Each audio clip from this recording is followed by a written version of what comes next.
नमस्कार, मैं R K. Saxena, excellence mastermind coaching Rewa Madhya Pradesh. और ये हमारी जीके जीएस की क्लास है वनडे एग्ज़ाम के लिए। तो एग्ज़ाम कोई भी हो आप इसको देखें और इसका फ़ायदा उठाएं। तो हमने एक नया टॉपिक शुरू किया है, अंतर्राष्ट्रीय संगठन। तो उसमें हमने दुनिया के सबसे बड़े संगठन की चर्चा कर रहे हैं हम, यूएनओ की, यूनाइटेड नेशंस ऑर्गेनाइजेशन। और इसका कल हमने एक वीडियो बनाया था भाग 1। तो उसमें हमने इसके बारे में, यूएनओ के बारे में कुछ बेसिक जानकारी दी थी कि किस तरह से गठन हुआ, इसका मुख्यालय कहाँ पे है, इसको संयुक्त राष्ट्र संघ नाम किस तरह से मिला और इसका उद्देश्य क्या है और ये अपने उद्देश्यों में कहाँ तक सफल रहा, ये हम आगे बताएंगे। और हमने बताया था कि इसके जो है वो मुख्य अंगों की संख्या कितनी है, 6 है। तो इतना तक हमने बताया था। चलिए उसके आगे चलते हैं हम। तो हमने बताया था आपका पार्ट 2 है, ये पार्ट 1 था, इसको आप देख लें। तो संयुक्त राष्ट्र संघ के अंगों की संख्या कितनी बताई थी हमने, 6 बताई थी। कौन कौन से आपके हैं, महासभा है, सुरक्षा परिषद है, आपका आर्थिक एवं सामाजिक परिषद है, फिर आपका अंतर्राष्ट्रीय न्यायालय है और सचिवालय है, और जगह कम पड़ने के कारण से ऊपर लिख दिया है न्यासी परिषद। तो ये 6 अंग हैं। काफ़ी ज़्यादा मैटर मिलता है, लेकिन इसमें से जो भी क्वेश्चन बनते हैं, जहाँ से भी क्वेश्चन बनते हैं, वो चीज़ आज मैं बताने जा रहा हूँ, इसको आप ध्यान से देखें। तो चलिए हम पहले बात करते हैं महासभा की। तो ये एक बहुत ही महत्वपूर्ण अंग है और इसको हम जो है वो यूएनओ का क्या कह सकते हैं, विधायिका कह सकते हैं। माने कानून वगैरह बनाना इसी काम है, बहुत सारी नियुक्तियाँ ये करती है। तो चलिए इसके बारे में क्या क्या इंपॉर्टेंट है देखते हैं। तो इसमें यूएनओ के सभी सदस्य सम्मिलित होते हैं, है ना। तो यूएनओ के सदस्य मैंने बताया था कि 193 सदस्य हैं। तो सभी सदस्य इसके जो है सदस्य होते हैं। और एक क्वेश्चन आपका ये पूछता है कि एक सदस्य माने यूएनओ का एक सदस्य जो है वो अपने कितने प्रतिनिधि महासभा में भेज सकता है। तो कितने प्रतिनिधि भेज सकता है, 5 प्रतिनिधि महासभा में भेज सकता है। तो ये क्वेश्चन एग्जाम में आया है आपके। फिर एक क्वेश्चन आपका ये आया है कि किसे विश्व की लघु संसद, लघु माने छोटी संसद, लघु माने छोटी, तो किसे विश्व की लघु संसद कहा जाता है। तो किसे कहा जाता है आपका विश्व की लघु संसद, महासभा को। तो इसको आप याद रखिएगा क्योंकि ये यूएनओ की जो है वो विधायिका है। फिर महासभा सुरक्षा परिषद की सिफारिश पर जो है वो यूएनओ के जो महासचिव होता है, मुख्य कार्यकारी होता है ये यूएनओ का, वो क्या कहलाता है, महासचिव। तो उसकी नियुक्ति जो है महासभा जो करती है, किसकी सिफारिश पर, सुरक्षा परिषद की सिफारिश पर। फिर यूएनओ के नए सदस्य कोई बनाना हो या किसी सदस्य को हटाना हो तो ये काम कौन करता है, महासभा करती है। किसकी सिफारिश पर, सुरक्षा परिषद की सिफारिश पर। चलिए आगे चलते हैं हम। अगला ये बहुत महत्वपूर्ण अंग है, कौन अंग है, सुरक्षा परिषद, है ना, सुरक्षा परिषद। तो एक क्वेश्चन आपका इस तरह से आता है कि अंतर्राष्ट्रीय शांति और सुरक्षा बनाए रखना यूएनओ का जो है वो मुख्य उद्देश्य है। तो मुख्य दायित्व, अंतर्राष्ट्रीय शांति और सुरक्षा बनाने का मुख्य दायित्व जो है वो संयुक्त राष्ट्र संघ के किस मुख्य अंग पर है। तो किस मुख्य अंग पर है आपके, सुरक्षा परिषद। तो ये क्वेश्चन आपके एग्जाम में इस तरह से आया हुआ है। फिर आगे हम चलते हैं कि दुनिया का पुलिसमैन किसे कहा जाता है। तो सुरक्षा परिषद को काफ़ी शक्तियाँ प्राप्त हैं, है ना। एक प्रकार से पुलिस को काफ़ी शक्तियाँ प्राप्त होती हैं, उसी तरह से यूएनओ की ये सुरक्षा परिषद को भी काफ़ी शक्तियाँ प्राप्त हैं। इसलिए इसको एक संज्ञा दी गई है, विश्व का पुलिसमैन। तो विश्व का पुलिसमैन किसे कहा जाता है, सुरक्षा परिषद को। फिर सुरक्षा परिषद में जो है वो कुल कितने सदस्य होते हैं, कुल, तो कुल इसमें जो होते हैं 15 होते हैं। कुल सदस्य कितने होते हैं, 15 होते हैं। उसमें से 5 स्थायी और 10 अस्थायी सदस्य होते हैं। 5 स्थायी और 10 अस्थायी सदस्य होते हैं। और अब हम बात करते हैं 10 अस्थायी सदस्यों की। तो 10 अस्थायी सदस्य जो है वो सुरक्षा परिषद की सिफारिश पर, है ना, किसके द्वारा नियुक्त किए जाते हैं, महासभा द्वारा, महासभा द्वारा। और इनका कार्यकाल कितना होता है, इनका कार्यकाल 2 वर्ष, है ना। तो जो अस्थायी सदस्य हैं 10, वो 2 वर्ष के लिए जो है वो चुने जाते हैं। चलिए हम बात करते हैं कि सुरक्षा परिषद के फिर स्थायी सदस्य कौन है, क्योंकि इससे क्वेश्चन बनता है। तो सुरक्षा परिषद के स्थायी सदस्यों की संख्या कितनी है, ऐसा क्वेश्चन नहीं बनता है, तो कितना ही है, 5 है। और वो कौन कौन से हैं ये हमको दिमाग में रखना है। तो बहुत सरल काम है। कौन कौन से हैं आपके, अमेरिका, ब्रिटेन, चीन, फ्रांस और रूस। तो इसको हमने एक ट्रिक बनाई है, बहुत प्यारी ट्रिक है, आप लोग उसको सीख सकते हैं। यदि ये ट्रिक आपसे सीख लेंगे तो फिर सुरक्षा परिषद के जो 5 स्थायी सदस्य हैं उनको आप कभी भुला नहीं पाएंगे, है ना। तो वो ट्रिक क्या है आपकी, ABC फुर, माने ABC जो है वो फुर माने उड़ गई, ABC जो है फुर माने उड़ गई। तो A से आपका, A से अमेरिका, B से ब्रिटेन, C से चीन, फा से रा से रूस। तो इस तरह से कर लीजिए। और इसमें जो क्वेश्चन बनता है, क्वेश्चन इस तरह बनता है कि 4 सदस्यों के नाम दे देगा, देशों के नाम दे देगा और पूछेगा कि सुरक्षा परिषद के कौन स्थायी सदस्य नहीं हैं। तो अगर हमको 5 मालूम होगा तो जो इसके अलावा होगा वो हमारा आंसर होगा। और कभी कभी उलट के क्वेश्चन पूछ देगा कि कौन सा देश सुरक्षा परिषद का स्थायी सदस्य है। एक नाम को ये इसमें से दे देगा और 3 नाम जो है वो अलग दे देगा। तो ये देखना आप। और जो स्थायी सदस्यों की मुख्य पावर है वो पावर क्या है, वीटो की शक्ति, है ना, वीटो की शक्ति। तो ये वीटो की शक्ति क्या है, तो सुरक्षा परिषद के जो भी निर्णय हैं, है ना, वो 2/3 बहुमत से लिए जाते हैं, लेकिन उनमें जो 5 स्थायी सदस्य हैं उनकी सहमति होना आवश्यक है।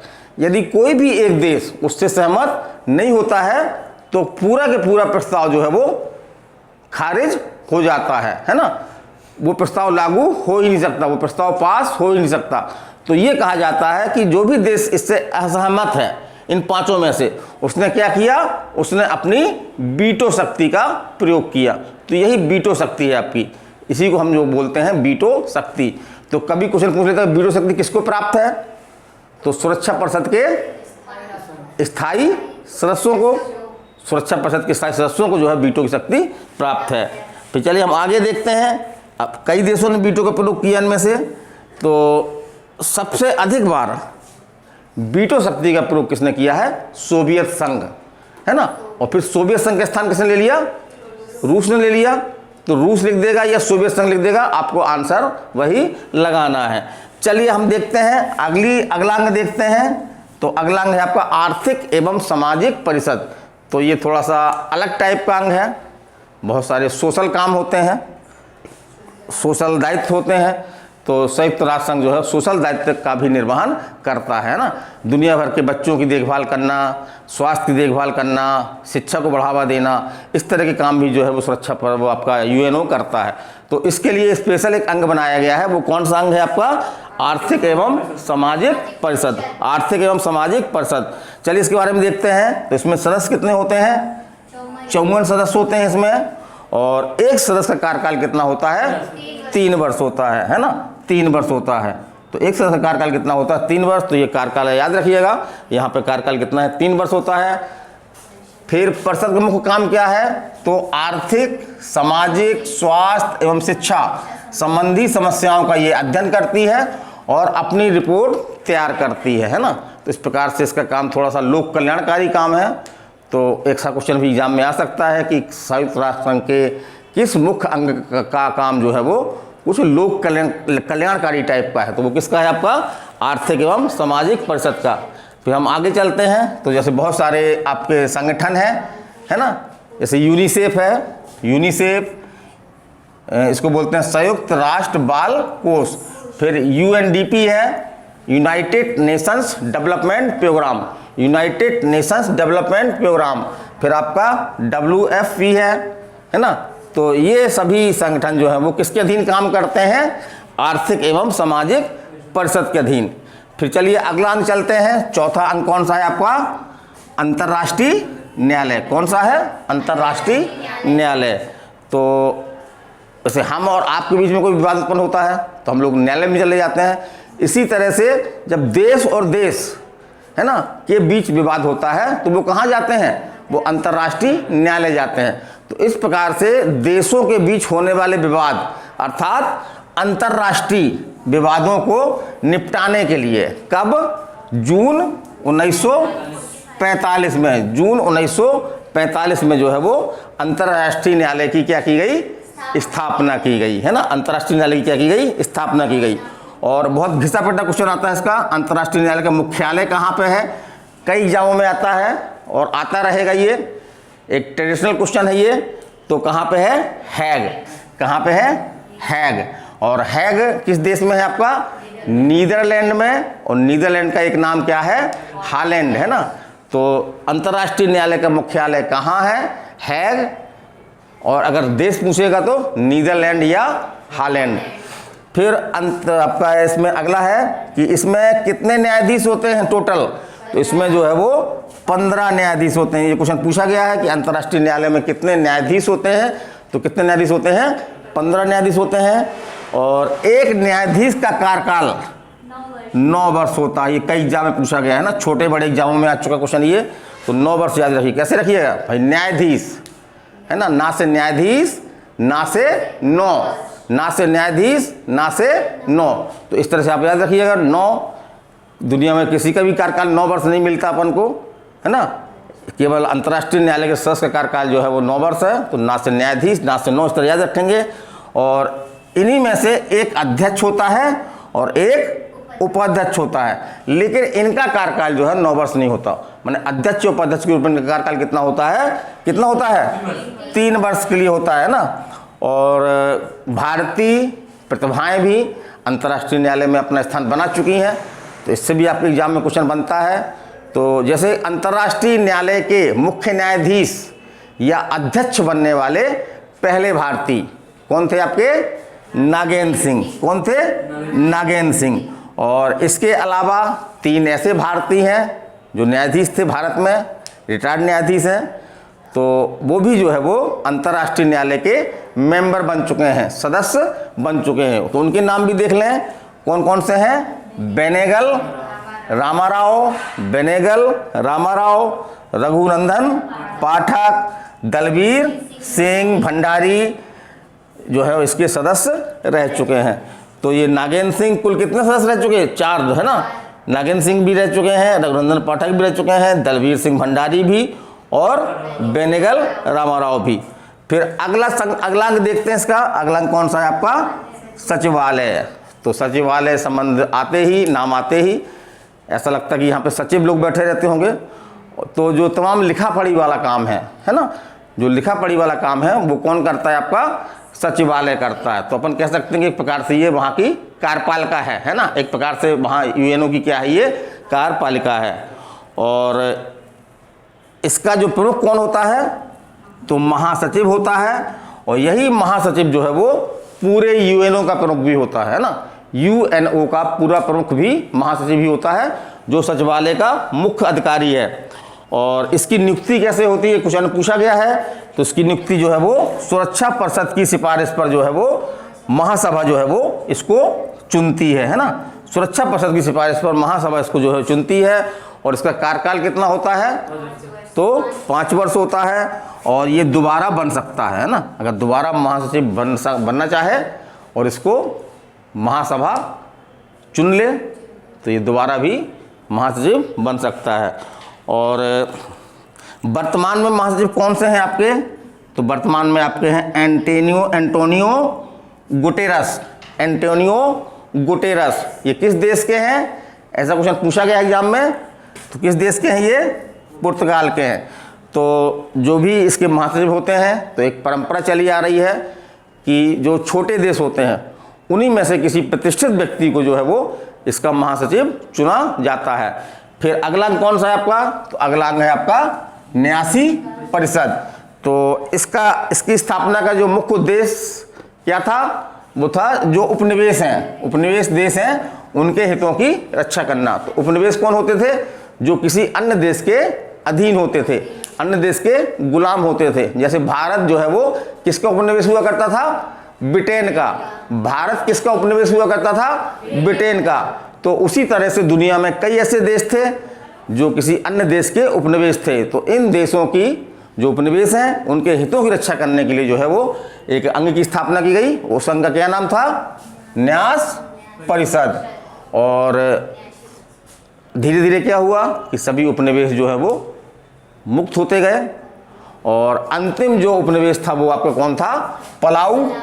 ये अमेरिका का उपनिवेश था। और अंत में चलकर ये भी जो है वो 1994 में जो है वो क्या हो गया, आज़ाद हो गया। तो इस प्रकार से जो इसका उद्देश्य था उपनिवेश के हितों की रक्षा करना, तो अब तो कोई उपनिवेश रहे ही नहीं।